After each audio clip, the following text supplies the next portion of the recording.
I just begin with you, Fatima? Yes. 56% of British people don't really support the wearing of the full face veil in public. They don't want it. Well, I think it depends on where you take the poll, really, because, something that I've recently launched is a project called Secrets of a Muslim Woman, and it's all about letting people know why we do what we do, because I think a lot of it is to do with not really being familiar with it. You know, I mean, my message to the British public is that you've got nothing to fear. You know, this is a piece of cloth. They don't feel that, though, do they? Because elsewhere in this poll, a majority said they don't know how to relate to a woman wearing a full face veil. I think, the people who have actually interacted with women who wear the face veil, people who work with them. I mean, we're in East London today. In East London, the veil is practically, normal on the streets of East London.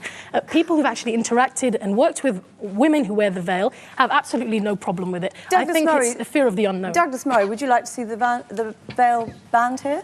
Well, I think, like a majority of British people, I think that it should be banned in public places, particularly places like courtrooms, where it's absolutely imperative that a jury are able to see the faces of people who are accused. As for an overall ban, I think, look, my own opinion is that Niqab is highly undesirable. I think that we live in a society where people do show their faces, where huge amounts of our social interaction depend on people showing their faces. I think that it's very difficult to enforce a ban in public places like streets, but it should be certainly a desirable thing to discourage its wearing. To impose a ban, but in principle you'd like to see one because you think in Britain it's unacceptable. In public buildings, in courts, in schools and places like this, absolutely, I think a ban would be very sensible. In streets and so on, I think it's difficult, but it should be societally discouraged. In a contentious debate over the wearing of the niqab in Britain, Douglas Murray and a Muslim woman clashed over whether it should be banned in public places. Murray, representing the viewpoint that the niqab should be banned in certain settings for reasons of social cohesion and security, argued passionately throughout the discussion. Well, with me now are Shalina Litt, a writer and a blogger who's also a child behaviour specialist.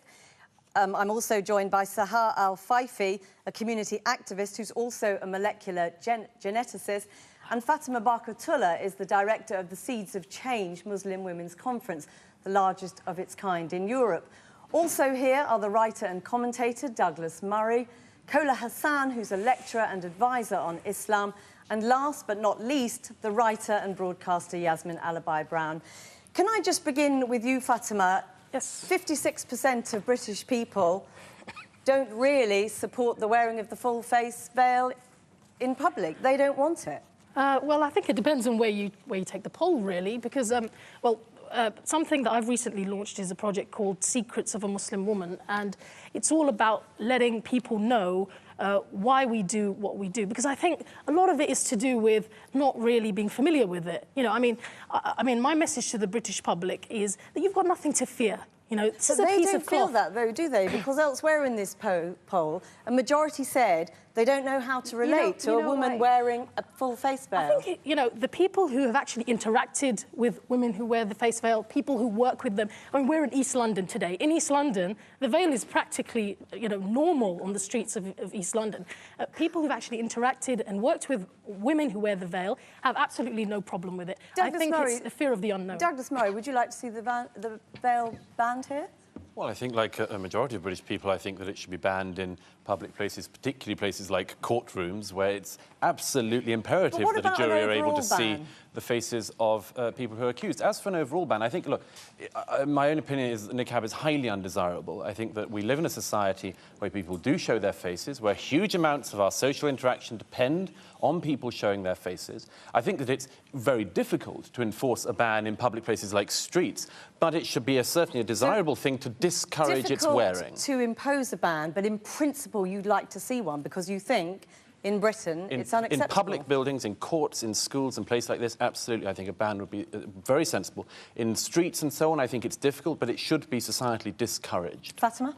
No, a ban, I think it's a complete overreaction. Look, the niqab has been part of the British landscape for the last 20-odd years, okay? Muslim women have been going about their business. We've got a radio presenter here, we've got a scientist, we've got talented Muslim women who've got a lot to give to this society, who've been doing so and been very sensible about it. When we need to remove our face veils, we do it.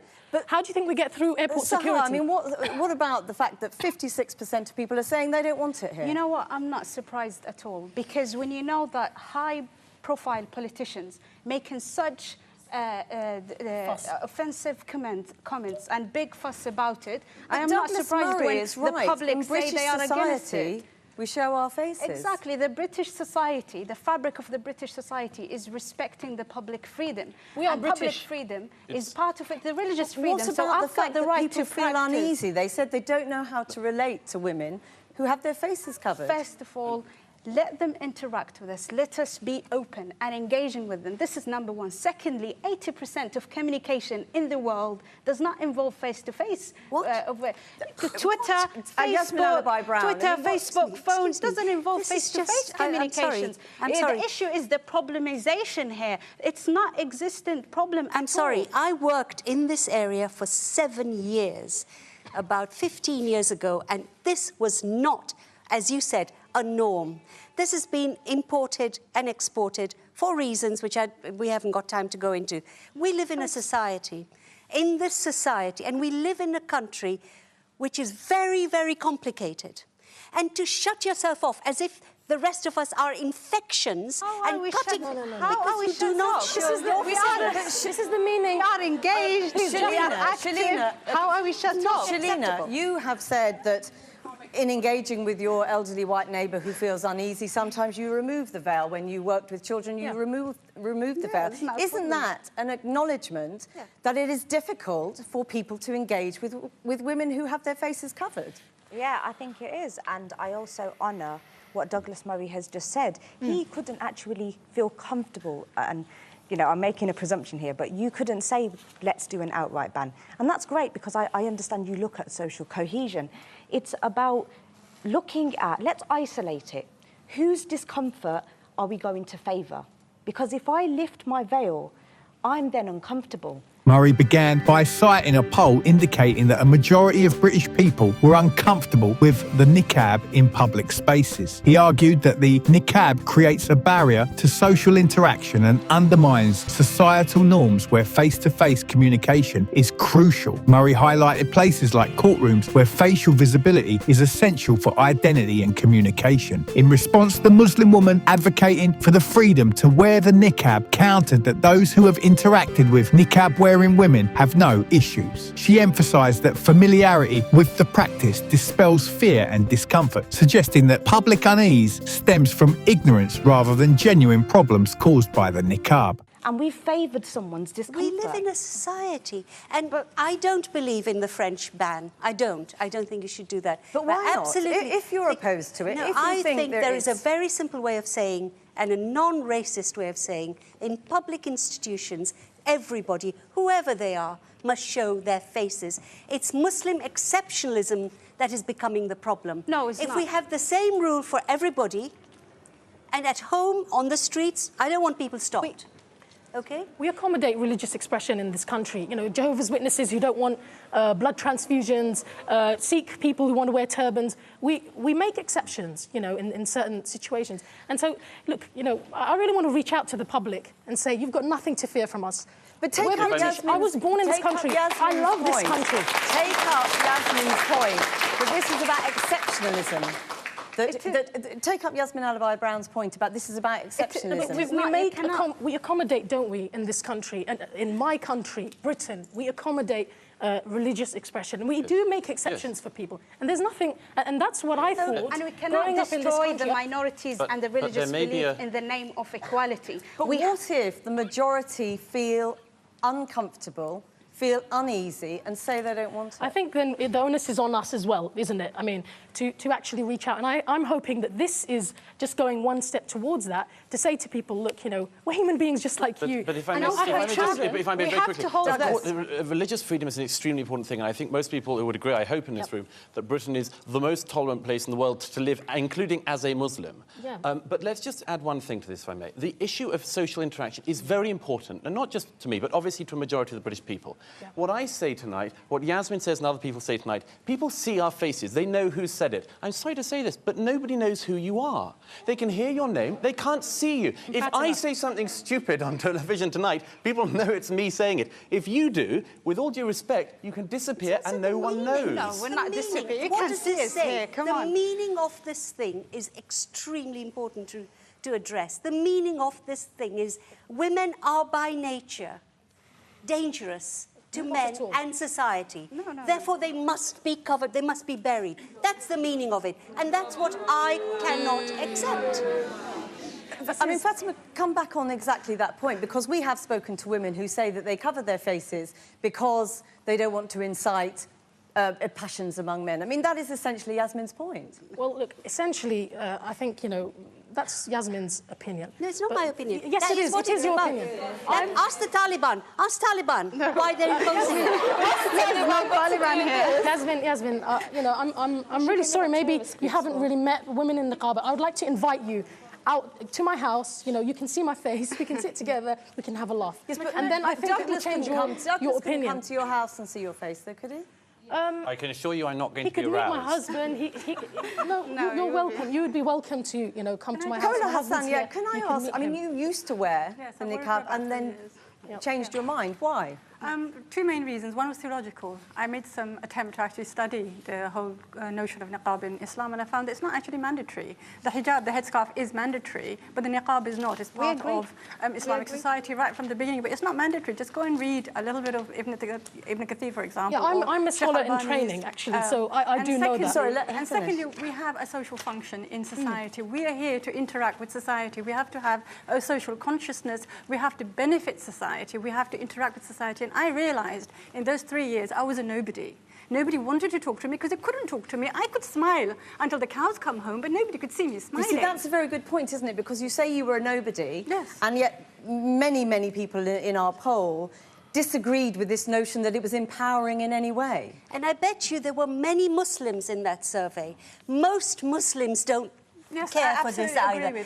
So to say British as if it was, you know, non-Muslims, most of us daren't speak out. When I do, I get death threats. I've had emails just this week from Niqab. He's calling me a prostitute.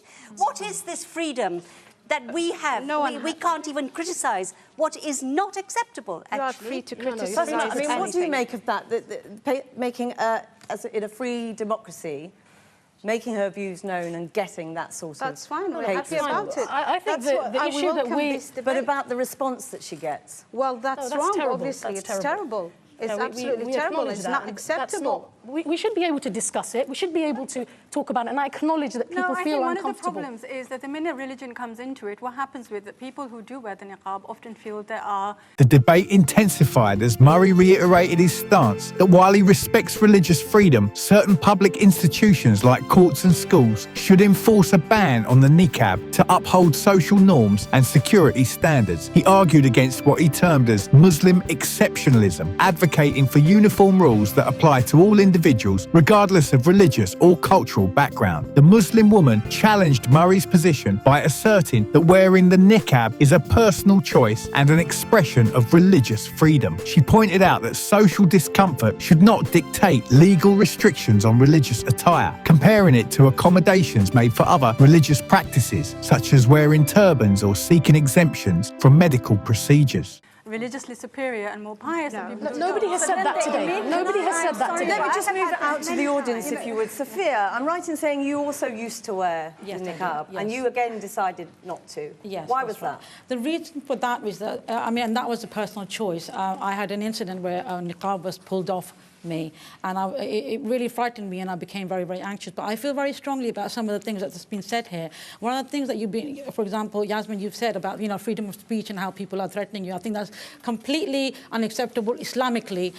You know, we can't be responsible for all the Muslims and for all the people around the world. But I will say that just like you have the freedom of choice to express how you feel, we have the freedom of choice. I have a freedom of choice to not wear a niqab, and she has the freedom of choice to wear a niqab. That you were forced out of wearing it, or did you come to a different view about it? Yeah, one of the things it was a very personal choice for me. It meant a lot to me to wear the niqab. This is not shopping in Primark. This has a meaning, and it's the meaning I'm arguing about. And actually, but that's your perception. Let me explain to you the meaning. Isn't the suggestion of your argument that these women don't know what their own choice is? That's your perception. They absolutely do know, which is why I'm objecting to it. Jasmine, but that's your perception. You think that this is how you... my perception... Very specific, if you would. You were a psychotherapist. Yes, I'm a psychotherapist. But you deal with women who are forced into wearing the niqab. Another thing I would mention to you know, regarding communication, in the 9 years of counselling with Sakina Muslim counselling that I do, all of my clients, majority of them are all we do phone counselling. And a lot of good work is done. I don't see their face, they don't see my face. So it's not really about looking at someone and really connecting with that person, because we don't connect with the outer, we connect with the inner. So you think the loneliness that you talked about seeing in these women comes from where? And not a single person, not a single woman has said to me, my husband has forced me to wear a niqab. What the issues they do have is regards to niqab, I am fearful to go out. I'm at home, I'm lonely, I'm depressed. I don't even want to go out because I feel like I'm not accepted. And the other thing I really want to express is that where is the humanity? You know, at the end of the day, you know, as a woman, as a person, as a human being, where's my right to be who I am? This is my identity. You have that right. You have that right, and you exercise it, and so are all of the other ladies in this room. But the question is whether or not, and I would ask this of I think, of everyone in the room who's covered, do you think that by covering your face from everyone else in society, you are exacerbating difference or making it less bad? Mariam, would any of you at least recognise that you are exacerbating a difference? Is this divisive? Well, first and foremost, I think we need to look at human rights, OK? In 1998, there was the Human Rights Convention, OK?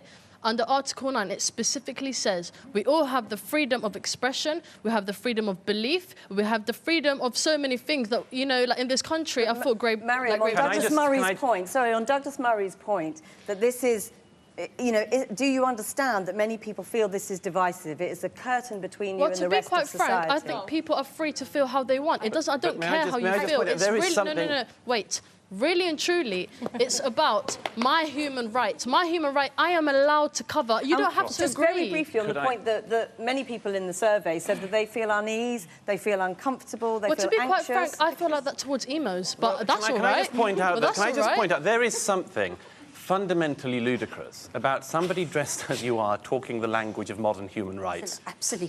Fundamentally ludicrous. But that's in your mind. That's in your mind, Douglas. Kola Hassan. This lady is constantly talking about rights. As a Muslim, you should know that responsibility is there as well. You have a responsibility to society around you. Exactly.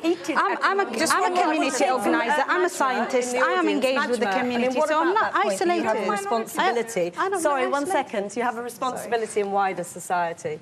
Well, obviously speaking, as a Muslim woman right now, you know, all this talk about there being a fear of us. Well, fear stems from ignorance. For them to be fearful, they need to understand us, and we need to understand them. Obviously, as British citizens, we do understand them. We were raised in British schools. Some of us go to university here, we work here. We understand the British culture, but do you really understand the Islamic culture? But pardon me, that's not the role. You can't possibly understand the British culture because there's been hundreds of years. And my mother's generation, because I too am a Muslim, my mother's generation, they were beaten, bullied and burnt.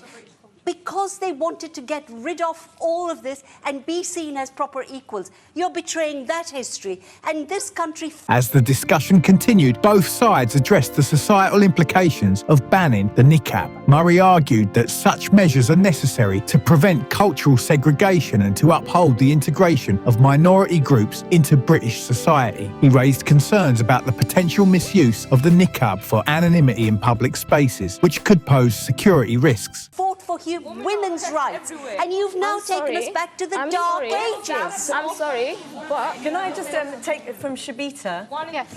You are a doctor within the NHS. Too. 1 second, please. You are a doctor within the... Excuse me, can we all listen to each other?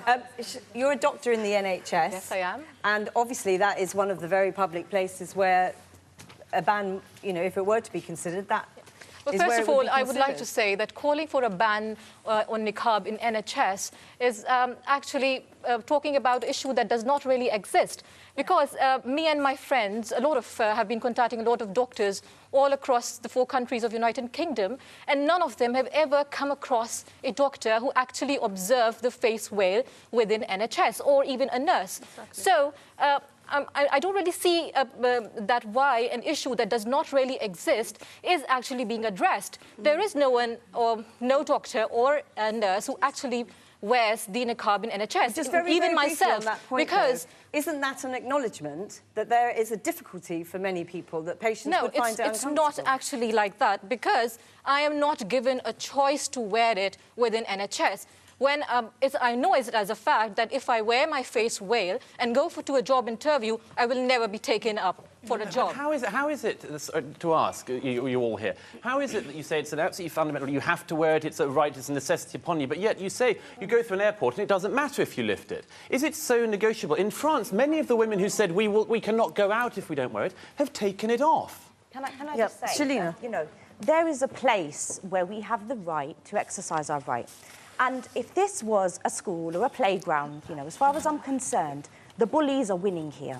There is a majority of people who have the power and resources to put out there an image about the niqab.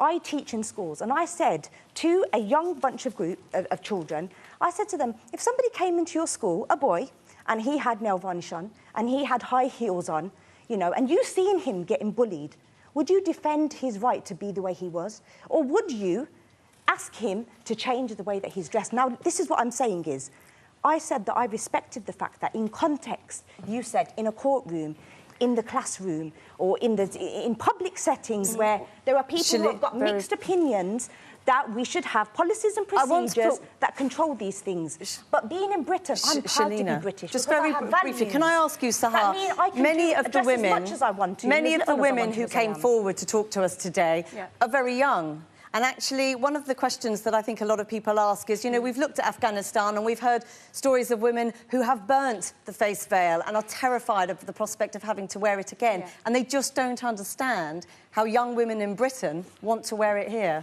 Very briefly, if you can. Well, I started wearing the niqab at a young age, and the reason is after a research. It's a long spiritual journey. I found out that when I wear the niqab, I'll be closer to God. It's an act of worship, it's an act of modesty, and it's liberating and dignifying. And since then, I've never changed my mind. And although my parents, my mum, my sister, don't wear it. It's me. It's my personal choice. But yes, and in a free society, the opinions of other people also have to matter.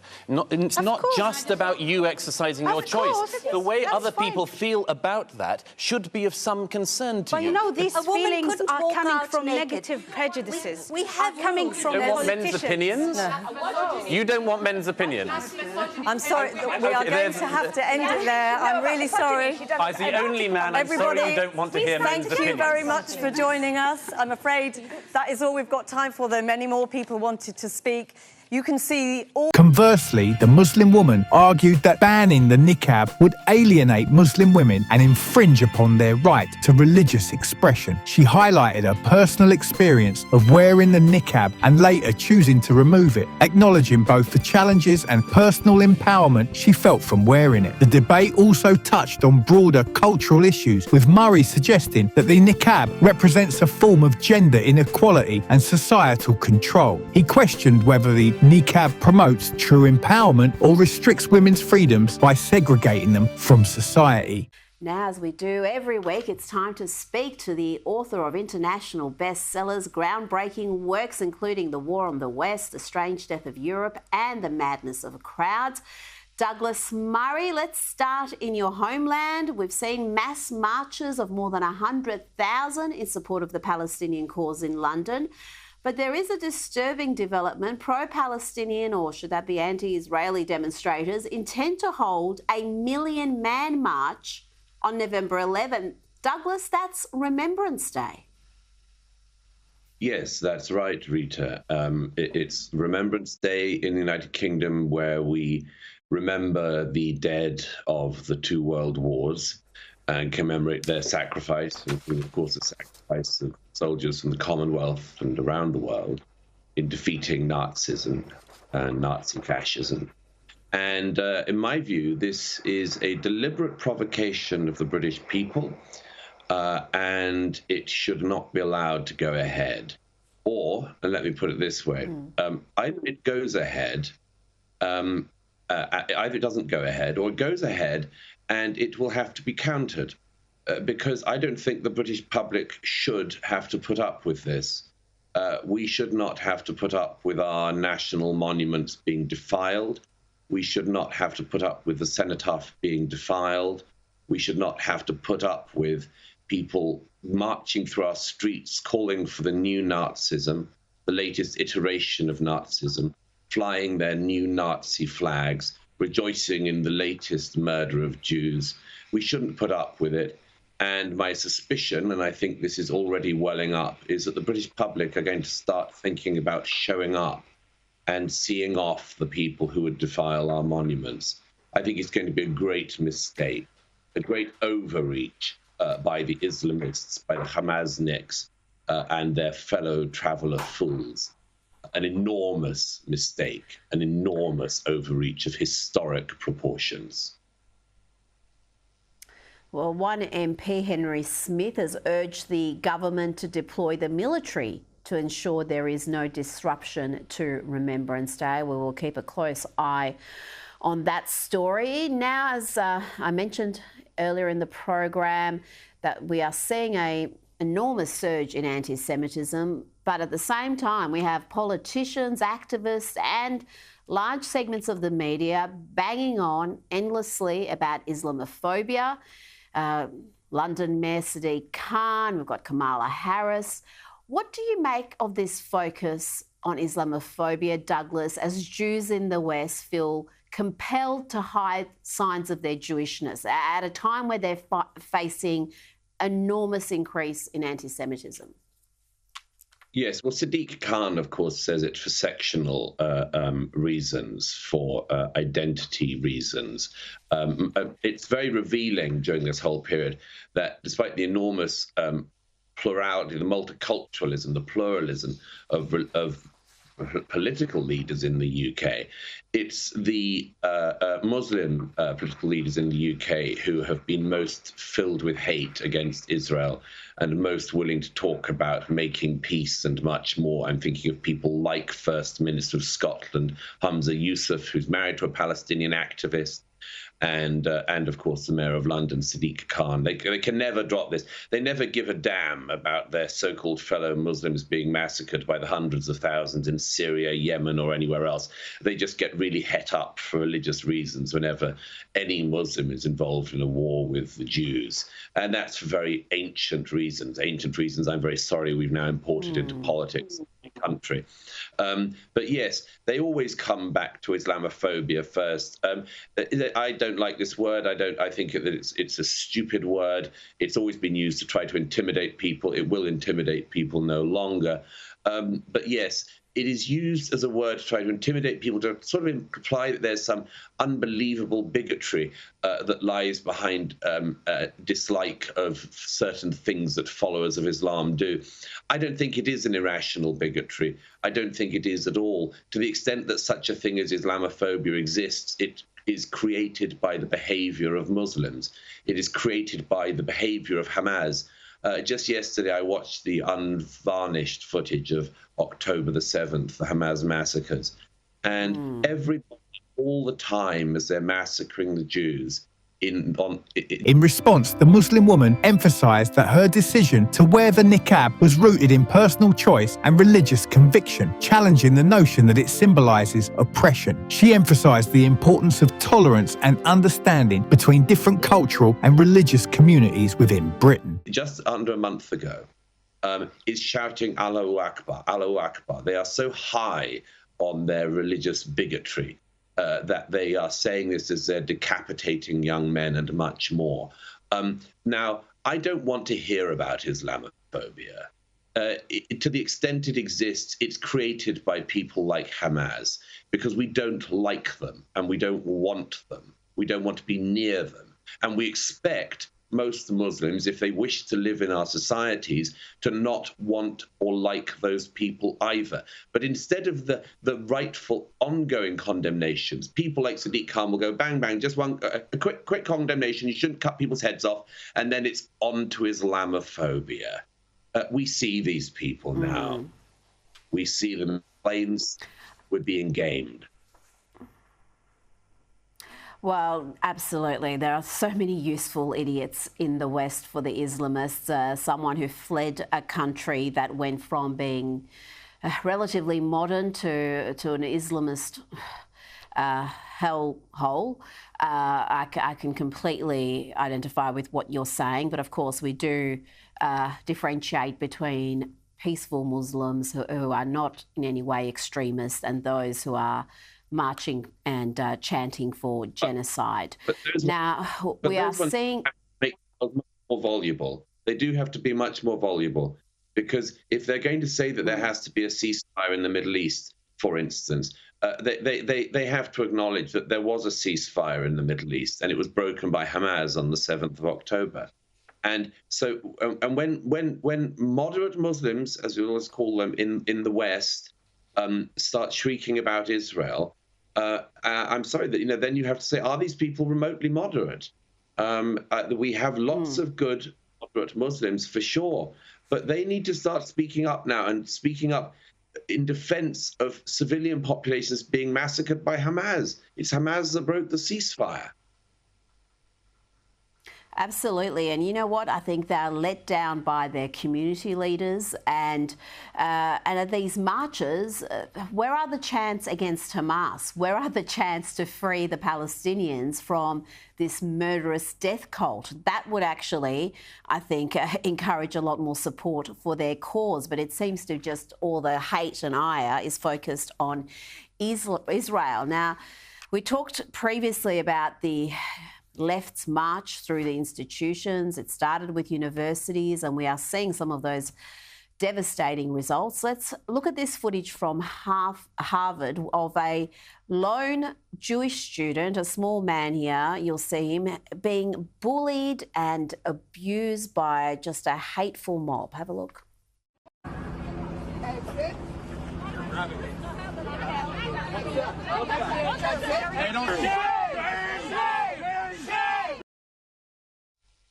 Douglas, we know one of those in that mob is the editor of the Harvard Law Review. But these vicious bullies are tomorrow's judges, district attorneys and lawmakers.